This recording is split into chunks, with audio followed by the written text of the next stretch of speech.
Hello, everyone, and welcome to the latest episode of the Metabolism and Menopause podcast. My name is Stephanie, and I'm your host and CEO of Vitality OET. We are a women's nutrition, health, and fitness company that focuses predominantly on women's hormones, particularly as they start going through perimenopause and onwards. We know that you experience so many changes in this time of your life, whether that be hot flashes, night sweats, irritability, brain fog, or weight gain around the middle that seems to have come out of absolutely nowhere despite you not changing anything. So you go back to the methods that used to work, cutting calories, cutting carbs, doing a bunch of cardio, yet this time it seems like nothing is working, or you're putting in so much effort and getting so little in return, and you just end up feeling worse and worse and worse, or the scale just continues to keep creeping up.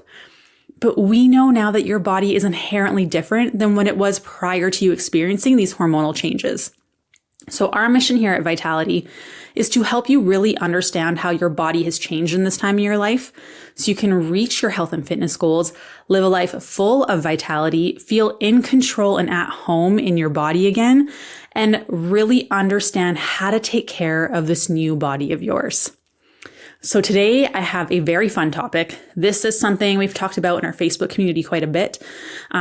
So there is more information there. Otherwise, this podcast will be honestly forever long.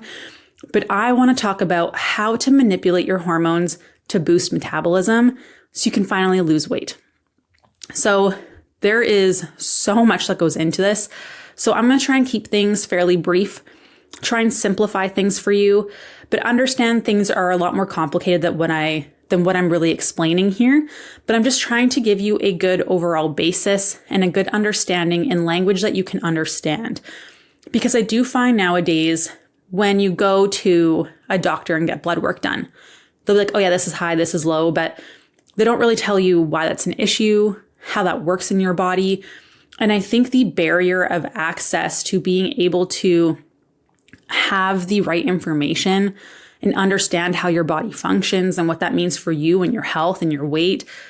I just think the barrier of access is huge because it's in information, like in language you don't understand, or it's very overwhelming, or you get bad news and then it's like, you're kind of in a fog and you're afraid, and it's just really hard to understand. So I'm really going to do my best to simplify this as best as possible, but know, especially if you're a health expert, know that I'm not getting into the super nitty gritty stuff because it can be very overwhelming and I don't want to lose you. I want this to be helpful and that you'll understand it and be able to make some changes. So we know that hormonal imbalances can and will cause metabolic issues. So how good your body is able to effectively burn calories. And this can lead to or even contribute to your weight gain, your inability to lose weight. You'll see an increase in cravings, have low energy, and a lot more other symptoms. And all these things can really lead to your mental health declining, right? Because you feel so out of control. You feel broken. You feel hopeless. Like there's nothing you can do. This is just how life is now. This is just perimenopause and menopause. You'll get through it. And I'm here to tell you that's a lot of BS. That's not how it should be. Just because a lot of women suffer from this and it's common doesn't mean that it's normal, and it doesn't have to be this way. So sometimes perimenopause can be that cause of these hormonal imbalances. However, it's important to note that stress on the body over several years prior to perimenopause can be the absolute root cause that leads to these unwanted symptoms, to the weight loss resistance, to the weight gain, and so much more. Stress can even dictate hormonal levels that can lead to early menopause. The amount of women that we speak to on a regular basis who are going into perimenopause, not having regular cycles, or they lose their period altogether before they're even 45 is insane. We see women going into menopause earlier and earlier and earlier. And it's no coincidence that this is happening when we went through a crazy pandemic. The amount of stress that we were under for years is insane. There was so much loss. We were scared of finances. We were terrified to go out. We might have been forced to address relationships and stuff that maybe we realized weren't serving us anymore. Maybe we lost loved ones during that time. Then there was financial issues and your health started declining and people were losing their jobs and having to shift jobs. And then at the same time, your kids are getting shipped off to school and to university. Like, we went through so much. So it's not unrealistic when you're pairing this with eating low calorie, eating low carb, and go, and being in this crazy high stress state for years, that so many women went into menopause early and started experiencing all these symptoms so much earlier than they should be. It's not a coincidence. It makes sense. And if you heard any past podcast or watched any of my reels, I talk about cortisol and stress a lot. So it's something that can't be overlooked. And it makes sense if you look back at the last few years. What was your life like? Don't worry about, I was handling stress well. No, you were under a lot. And it's okay to say, I struggled. And those 3-4 years were so hard. And maybe the years leading up to that, it was still a lot of stress. So it's important to acknowledge that first and foremost. Also, hormones, there's a lot of them that play into metabolism. And I'm going to talk about a lot of them today. If you need to break this up into pieces, please do so. I do have specific podcast episodes on a lot of these in isolation as well that you can go back and listen to if you want to get a little bit more in depth in them. But the ones I'm going to touch on are thyroid hormones, leptin, estrogen, progesterone, cortisol, and we'll also cover some androgens and DHEA as well in an example at the end. So again, I have a lot of podcast episodes on these in isolation, but I think it's important to be able to piece it all together because again, it can be a lot of information. So before we dive in, it's important to note that while these hormones may not directly affect your metabolic rate, so speed it up or slow it down, they will affect factors of your metabolism, such as your appetite, your organ function, behavior, believe it or not, your energy, your sleep, your recovery, your body fat distribution, the ability to maintain and build muscle mass. And all those things play a substantial role in the speed of your metabolism. So whether your body's really good at burning calories or really poor at burning calories. And you can imagine if your body's not good at burning calories, it makes weight loss incredibly challenging. So that's why improving your metabolism is so important because it makes this whole process so much easier and you also feel so much better and everyone is exhausted. Wouldn't you like to just have energy again? This is part of that process. So let's start with thyroid hormones. In our Facebook group, we did a wonderful live training on this. There is a podcast specifically on this. It's like episode 4, I think. It is our most downloaded and listened to episode. We go into the nitty-gritties of thyroid function, perimenopause and menopause, the things that you can do to improve it. Because unfortunately, a lot of women experience thyroid dysfunction. Especially once we hit perimenopause and menopause, our risk for developing hypothyroidism increases substantially. We're 80% more likely to get it than men. So it is something that we need to be aware of. People don't talk about it enough. It usually gets misdiagnosed. It's hard to get blood work for it because people just don't want to test for it, which is annoying. But it is important to be aware of. So again, if you want more nitty-gritty details on this, go back. It's episode 4 or 3, somewhere in there. It's very early on in the podcast. So thyroid hormones do affect your metabolic rate directly. So we said some of them like influence other factors that affect metabolism. Thyroid hormone directly influences your metabolism. Okay. Studies show that thyroid function can slow down as we age. So keeping a healthy thyroid at the forefront of your visits with your primary care doctor are really, really important. And you might have to fight. You might have to really push and advocate to get the testing done. I've talked about this before. Be the asshole patient. Be the person that's like, I'm not leaving until I get this. I have a right to understand what's wrong with my body. And I want to know how these trends are changing over time. Because if they're starting to decline, I want to be proactive and do something about it before I get forced on medication. Right? This is very important to be aware of. So let's talk a little bit about thyroid. There's T3 and there is T4, and they are found and used by almost every single cell in our body. If thyroid function is low or depressed, it's really not ideal. It will directly slow down your metabolic rate, so your body becomes worse at burning calories. And that's going to lead to low energy, and which leads to less movement, because when you're exhausted, you don't want to do anything, right? And your metabolism slows down, so your body burns less calories than usual. Thyroid disorders, namely hypothyroidism, is most commonly seen in women, and specifically women over the age of 40, which is a lot of you who listen to this podcast. This means that checking on your thyroid health is super, super important once we're going into perimenopause and menopause, and should be at the forefront, like we said. So there are lots of ways to naturally support thyroid function, and these are all things that are naturally going to help improve your metabolism to make it so your body burns more calories at rest, which is what we want. That makes weight loss so much easier. And if our thyroid function is improving, we have better energy, we're sleeping better, we actually feel well rested. So step number 1, which is always the scariest, is eat more carbohydrates. Yes, carbs are crucial for the thyroid process for converting T3 into T4, which is how we get usable energy from our thyroid. Okay, so you need to ensure that you're pairing your carbohydrates with protein and fats with complex carbs. So something with a little bit more fiber. And this can include so many types of carbs, you guys. You can have bread. Yes, you can have bread. Choose higher fiber options where you're able, but bread is not bad for you. Okay. You can have pasta, believe it or not, beans, legumes, rice. I personally only eat white rice because I think brown rice tastes disgusting and I won't eat it. You can have oats. You can have fruit. You can have potatoes. You can have quinoa. Like, you can have so many different kinds and get a good variety, because they are going to help provide different nutrients for your body.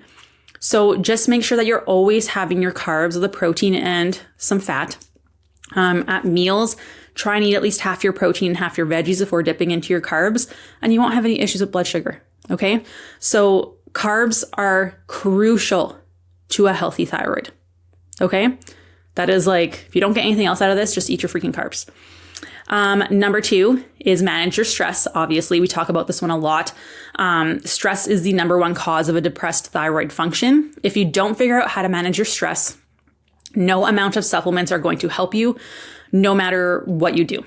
Okay. It's not going to help your thyroid function. So this includes making sure you're eating enough, eating your carbs, doing the appropriate kind of activity. We're focusing on sleep and recovery. You're doing things to de-stress and slow down during the day. You can't always remove stress, so learning how to buffer stress appropriately through nutrition is really important once we get to this time in our life. So if you need help figuring out what that should look like and where you should be, just message me and I will calculate that for you for free. I always do this for everyone. No questions asked, no strings attached. I just want to get you moving in the right direction, because I don't think it's easy to get access to figure out how you should be eating, what you need to be eating, how much you should be eating. Online calculators are wildly inaccurate. For me, it puts me at my maintenance 500 calories below where I usually eat. I don't even go that low in the fat loss phase. So it's really important to understand what your body actually needs in order for it to function properly. So if you want that done, just message me. Again, no questions asked. The next one is exercising regularly. And this does not mean high intensity exercise. Okay. It means moderate movement. So this is resistance training, full body, 2 to 3 days a week. That's more than enough. That is shown to support and maintain improved thyroid function in women. It doesn't need to be this crazy, these long workouts, the super sweaty, super high heart rate. That's not indicative of a successful and effective workout program. So again, we have a workout program for that. But I mean, if you have questions, just ask me. I'm more than happy to be like, yeah, that's appropriate, or I would change this, or I would adjust that. Again, I'm just here to help. And then of course, iodine is also super crucial for thyroid function. So ensure you're getting iodine rich foods, like iodized table salt. I actually add salt to all my food, which people are like, oh, salt, blood pressure. Yeah, if you have like contraindications of like super high blood pressure, we got to watch that for you. But salt is really important actually. And like if you do eat a really whole food diet, adding a little bit of salt to your foods is important. If you're someone who's eating a ton of processed foods, lots of like deli meats and eating out a lot, salt's not going to be hard to come by because it's in those foods that makes it more palatable. Have you ever had soup and then just added a little bit of salt on top? It makes your soup so much better. So if you're someone who eats at home a lot, eats a lot of whole foods, just toss some extra salt on there. You can also do seaweed products. Seafood like cod, tuna, and shrimp also are high in that iodized salt. Okay. At the doctor, ensure if when you go to the doctor, make sure that you are not just asking for TSH to get tested, but your T3, your T4, and your TPO, which is your thyroid antibody, because your TSH only tells us how much the signal is getting sent to your thyroid to produce thyroid hormone. But T3 and T4 are the products of that. So you could have a pretty moderate, like good TSH, but if it's not actually producing what you need to produce, that's a problem. So having a full picture of your TSH, T3, T4, and TPO really gives us a better idea of how everything is functioning together, if things are being produced and converted the way that we need. So again, I'm not going to get too much into the nitty gritties of that. You can head back to the other podcast on thyroid function. But this is something that I think all women should be getting tested on a regular basis. It would make a really big difference for a lot of people. You can catch things and see trends over time, which allows you to be proactive and avoid medications and stuff, because it can be really tough to come out of it, right? So we want to make sure we don't get to a point where, okay, this is like not super great. It's going to take us a lot longer to get to where you want to be. And it can be the answer as to why you're feeling so poorly in a lot of women. Okay, next one we have, that's only one hormone. I'm sorry, you guys. We're already at like 17 minutes here. I told you this is going to be a long one, and I'm even being brief here. So leptin is the next one. Leptin's main function is to help regulate the long-term balance between the body's food intake and energy use. So how much food you're coming in and how many calories you're burning. Leptin helps inhibit or prevent hunger. And it regulates your energy balance so that your body doesn't trigger a hunger response when it doesn't need energy. Okay? So basically, leptin helps you feel full. It's a great hormone to have. It doesn't affect your hunger levels and food intake from meal to meal, but rather acts to alter food intake and controlling energy expenditure over a longer period of time. Okay, so it's more of like a global response. It's not just like from one meal to the next.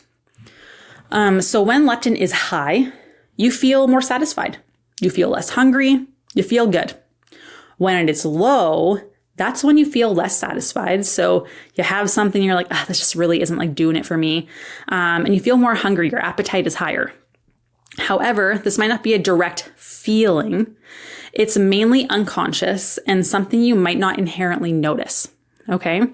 So leptin, this is going to not shock you guys probably, but leptin has been found as a biomarker for stress.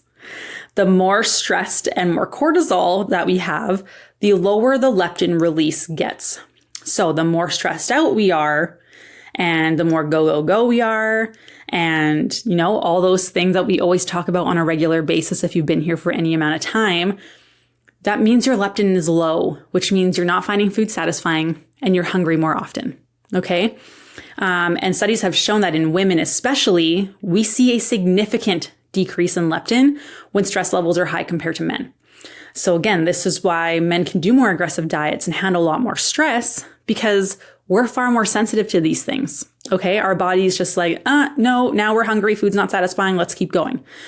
So this has implications for unconscious binge eating or feeling unsatisfied with your current food intake, as well as inconsistent calorie intake, which can cause the metabolism to slow down. And this can also slow down your metabolic rate by affecting your energy intake in and out, because obviously if leptin is low, you are going to be influenced by that to eat more, probably eat more palatable foods, find things that are more satisfying, which are going to be the things that we give into in cravings and binges. So it's not just a lack of willpower or a lack of control over food. Leptin plays a huge role in this. Okay, our hormones influence so much more than you're aware of. So Leptin levels are directly related to stress and cortisol output. I mentioned this once before. So how can we help improve leptin so it comes up, so we feel satisfied after meals, and we aren't starving or experiencing these binges and lack of control around food?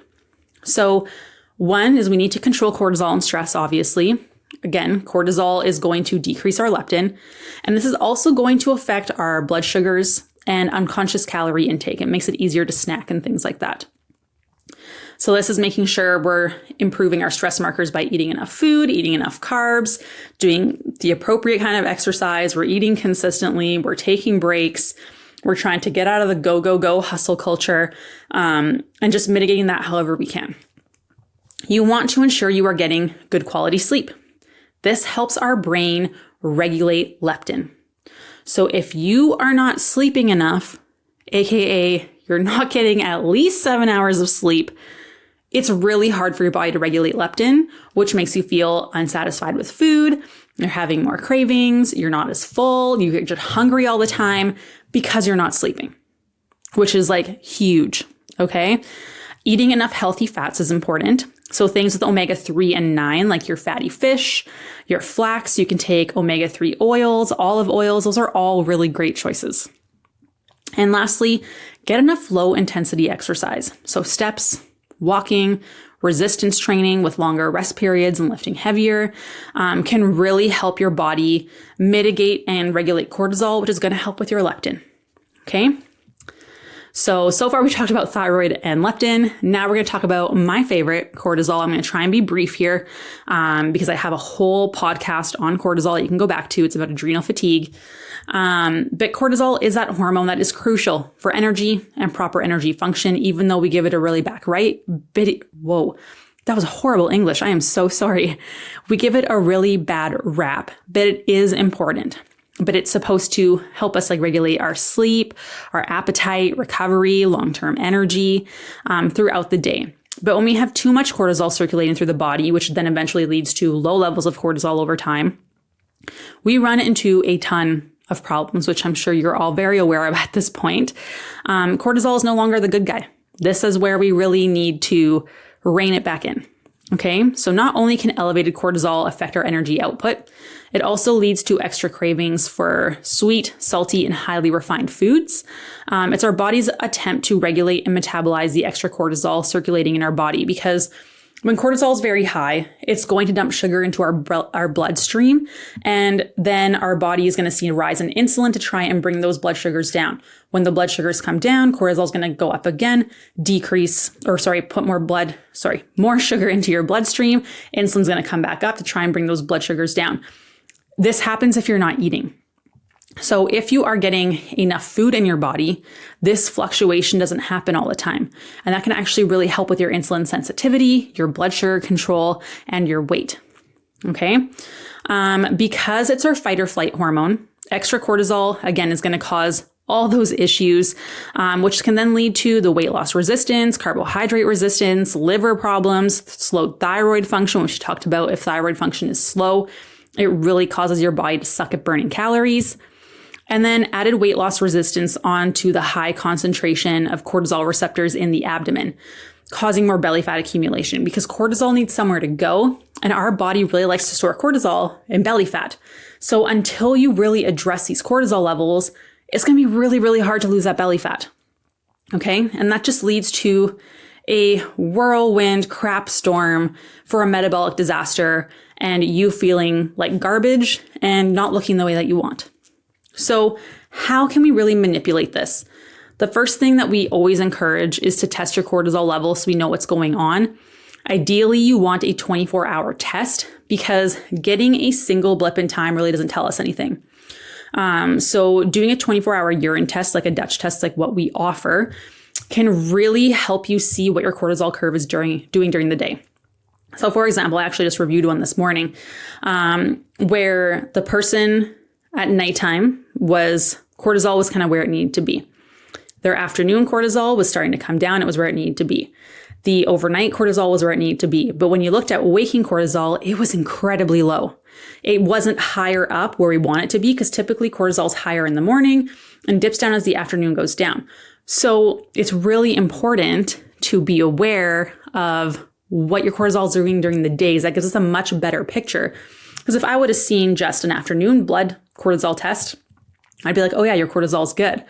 But because we got a 24-hour test, I'm like, wow, your body is really not producing cortisol the way it needs to. So your stress response system is burnt out, and we need to help really fix that for you because you're not in a place where your body's going to respond to much. So we need to address that first. So it's really important to see these things, because with these tests, they'll also make sure that you're not having caffeine, for example, before. There's a list of things to avoid. Because if you have banana, if you have avocado, if you have caffeine within those 48 hours before or during that testing time, it can really skew your results as well. So this is why we don't really love blood cortisol tests, because it only gives you a blip in time and doesn't give you a full story. It's not regulated enough as well. So that's really important to be aware of as well. Once you do know your levels, then we can start manipulating your stress response with so many different things, like carbohydrate timing and fat timing. If you're having like high or low levels, like it really helps us figure out, okay, if your levels are really off, typically we have to favor carbohydrates. Making sure you're eating enough food and eating consistently. We need to focus more on low level intensity exercise, relieve that stress response and focus on building muscle. Doing meditation or deep breathing or journaling, things like that to de-stress. But it really depends on where your levels are at and what you need. But no matter what you do, if you are doing anything that's going to help improve your cortisol control and your cortisol levels, that will always help improve metabolism and your hormonal balance. So if you want more specifics on cortisol, you can head back to that podcast as well. Okay, estrogen. We also have a whole podcast on estrogen too. But estrogen plays so many important roles and protective roles in our body. And when it's too low or too high, you can experience similar metabolic symptoms. So it's really hard to tell if estrogen's high or estrogen's low without getting tested. Estrogen imbalances have been shown to promote metabolic dysfunction and weight loss resistance. So when estrogen is out of whack, it can be really hard to maintain a healthy weight. So some evidence shows that estrogen can help increase our metabolic rate, so how good our body is at burning calories. If we don't have enough or we have too much, our metabolism slows down. Estrogen plays a direct role in how we feel physically and mentally. And if our levels are imbalanced, especially through perimenopause, then we don't feel good enough to have the same energy output that we used to. So we know that low estrogen levels can take a huge toll on your mental health. Like we're talking brain fog, depression type symptoms, mood swings, irritability, anxiety. And we see so many women with these hormonal issues and these symptoms going to doctors and just being prescribed an anti-anxiety med or antidepressant, when sometimes all they need is just to improve their estrogen levels.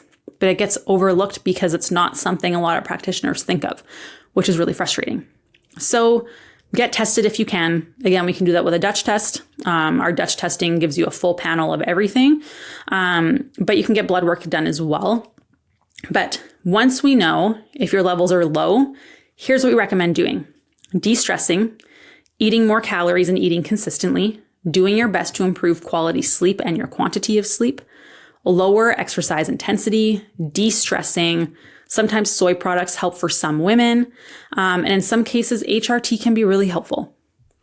If your levels are high, it's very similar. De-stressing, eating more calories and eating consistently, working on your gut health and improving digestion and daily bowel movements to help with the detoxing process of estrogen. Think about supporting the liver with estrogen detox pathways, lower exercise intensity and low intensity exercise length. So you're not doing super long workouts. And then of course, de-stressing techniques, yoga, meditation, that stuff can be really helpful. But it's really important to know that if what your levels are before taking any type of supplementation or hormone replacement for estrogen, because if it makes the imbalance worse, it can be really tough on you. DIM is a very strong estrogen detox, but we contraindicate that for women in perimenopause and menopause. We don't recommend it because since your estrogen levels are on the decline, it can make your hot flashes very severe. it can really have a lot of negative impacts. So typically we don't want DIM for women in perimenopause and menopause. But again, more details on estrogen are in the estrogen podcast, but estrogen will really affect how you're feeling, your ability to put on muscle mass, and affect your metabolism. So it makes you worse at burning calories and you just feel not good. Progesterone. Also did a whole podcast on progesterone back in the day. So progesterone is considered not crucial in perimenopause and menopause. I did air quotations for that one, but it is actually essential for carbohydrate metabolism and insulin sensitivity. So if those are two things that you feel you struggle with, progesterone can be at play. Stress can cause your body to stop producing progesterone, okay?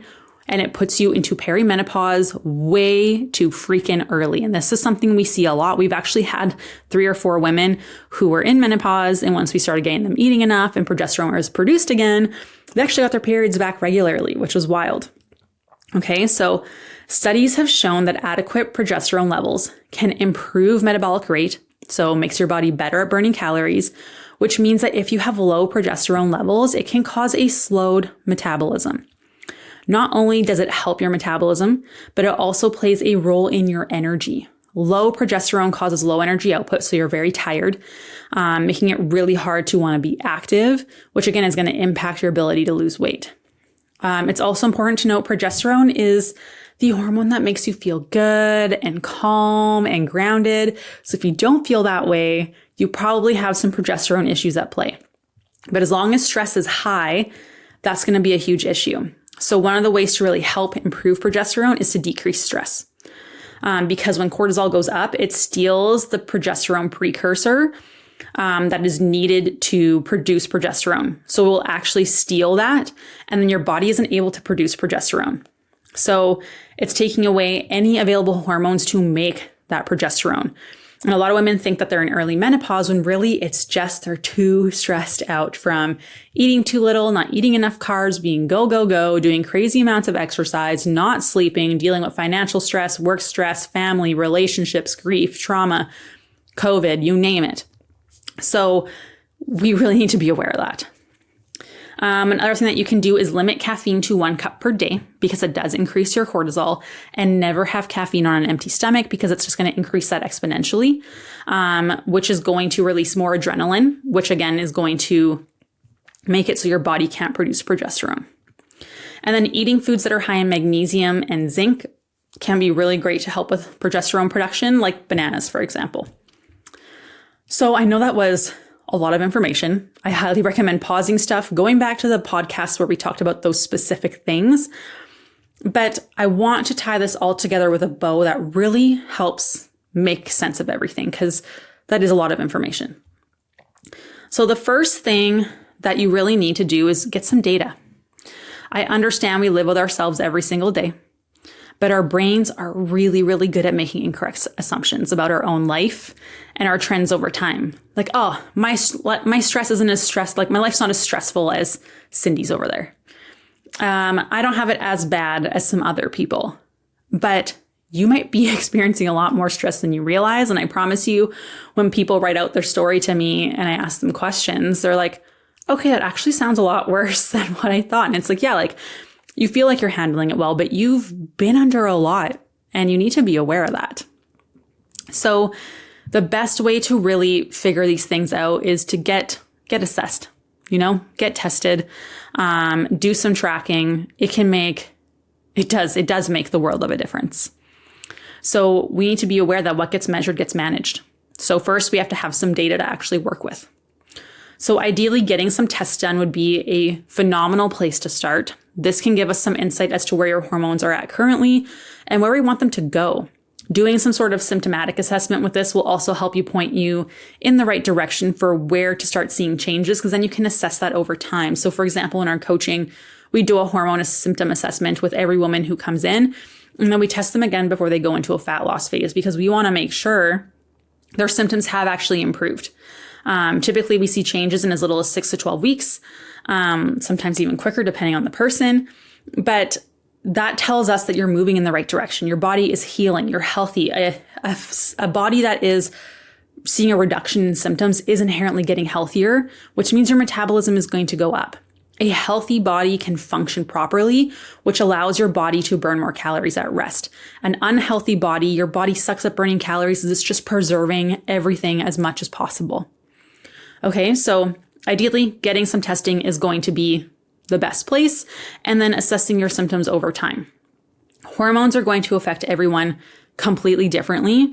So knowing how you feel can be a really helpful point for you to really understand where things need to be altered. So how is your mood, your energy, your digestion, your stress, your sleep? These are all things that we need to take inventory of. Any hormonal symptoms that you're experiencing, hot flashes, night sweats, those kinds of things, because it matters.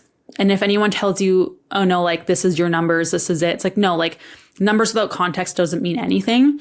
I don't know anything about your body if you just send me blood work. That's not enough. And unfortunately, that's the way the healthcare system treats a lot of people.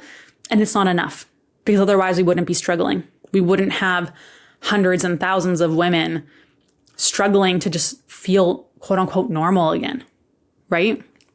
So secondly, the next thing I would recommend is tracking your average intake. So we're talking about food here, as well as your activity. It's a good way to see weekly averages as well and know where to go from here. A lot of the time we may think we are eating healthy or we're eating enough when in reality, the numbers don't lie. And this is where downloading a tracking app can be really helpful. Like in our group or in our one-to-one coaching, we have a tracking spreadsheet that helps our clients really see over the week, where is their average? Is there a ton of fluctuation? Because a lot of times we track our food, we're like, almost reached my goal, whatever, and you move on to the next day, but we're never going back and reviewing. It's important to see trends over time because that tells us if we're being consistent, where we're lacking, where we're struggling, where we need to focus. And helps us really identify patterns over time. So we all think we're trying to eat better. Oh, I think I'm eating more protein. Oh, I'm trying to get more protein in, but are you actually getting more protein in? Are you eating consistently? Are you eating enough? If you can't answer that, how can anyone help you? So I think that's a really important thing to do as well. So in our Facebook group, we have a live train that covers some of this stuff, but it goes over a video going over the Dutch test and an example. And I'll put a video explaining how the Dutch test works so you guys can really understand that. But it's a very helpful tool to get an idea of what's going on in your body. I did one and it helped me so much because I thought I was doing okay, right? You think you're the exception to the rule. I handle my stress fine. No, that's false. My body is very good at producing cortisol. Shocking. I've been through a lot of grief, a lot of trauma, especially in my childhood. I have a type A go, go, go personality. My average workday is 10 and a half hours. I'm a busy person, right? And I've done crazy amounts of exercise in the past. I'm doing much better now, but it takes time. So I thought I was like, good, turns out my body's really good at getting cortisol high, not so good at getting rid of it. My estrogen and progesterone were in the tank. I did this test in like June. Things were not going well for me. I have PCOS, so I was seeing a lot of conversion from the hormones that I want to be produced going towards my androgens, which is not so great, resulting in a lot of the symptoms that I was experiencing. So it really made me aware of like, okay, Steph, like you think you're doing well, but realistically, this is what's going on in your body. And it made it a lot easier for me to accept the changes that I needed to make because I knew I needed to. Like numbers don't lie, right? So I think having some real life examples can be really helpful. So in our community, we go over someone's Dutch test. They're anonymous on it, obviously. The woman came in with weight loss resistance. She was seeing rapid weight gain. She had really low energy, was experiencing energy crashes regularly. She was struggling with sleep, with waking up frequently through the night. She'd wake up sweating sometimes. She would work out, but felt like she had no strength in the gym anymore. They were in a calorie deficit and found the deficits quite extreme, and they weren't getting results. So they had been eating low calorie for quite a few months and had a history of quite extreme diets prior to that. They were having gut issues like constipation and some IBS type symptoms, and no period anymore. And she should not have lost her period yet. Like, she was still in that range where perimenopause really shouldn't be a thing. So then through this Dutch test, we were able to see that she was experiencing estrogen dominance. Her progesterone was way too low, which explains the loss of her period and a lot of her symptoms. She had very high cortisol and unmetabolized cortisol. So what that meant is that she wasn't able to properly break down cortisol and get rid of it. So her levels would just stay high and high and high and high, which we know her body was obviously having all these symptoms because cortisol plays such a huge role in that. So basically, we knew that her body was not good at detoxing. So her body wasn't getting rid of the excess estrogen and wasn't able to break down cortisol and get rid of it. So her body was just very slow and very sluggish at getting rid of things. So we had to focus on slowly increasing her calories, getting her fiber and carbohydrate up, drinking more water, getting regular bowel movements, and really focusing on the de-stressing to allow her body to get rid of stuff, because right now things were functioning so poorly that things were just shutting down. She wasn't able to eliminate things, leading to some pretty aggressive hormonal symptoms. We were happy to say that she's good. She has graduated. She feels amazing, and is not struggling with these things anymore. But it is like, without this test, she probably would have struggled for quite a long time. I mean, we still would have reverse dieted her, but having that full picture of her body not being able to eliminate things properly really helped us pinpoint and kind of fast track her process. So it's kind of like the extra little, secret path to get to where you want to be from A to B a lot quicker. But that doesn't mean it didn't take time. It was a long process for her, but we got her there and she feels amazing. So I will put a video of what the Dutch test looks like in the show notes for you. Again, if you need your hormones kind of figured out, we do have a hormonal symptom assessment in our Facebook group that you can go check out. I highly recommend you go join and find that. It's for free for anyone in our community. Basically, what happens is we get you to fill out the hormonal symptom assessment. Based off of that, we figure out what your most likely imbalances are, and then give you a plan of action as to where nutrition should be, what you should be prioritizing, what your activity should kind of look like. And then you get a call with our team as well to go over your results and your plan with you, to really set you up for success. Again, though, if you need anything at all, message me, join the Facebook community. There are so many resources in there. I cannot stress enough. We just want to lower the barrier of access to understanding how your body functions so you can finally start feeling better, because I think there is such a huge gap between the medical system and the average person and being able to understand what you actually need and why. And I think that's a huge issue that's resulting in all the huge health issues that we're experiencing nowadays. I hope this helped you understand that it's not just lack of motivation or you're not trying.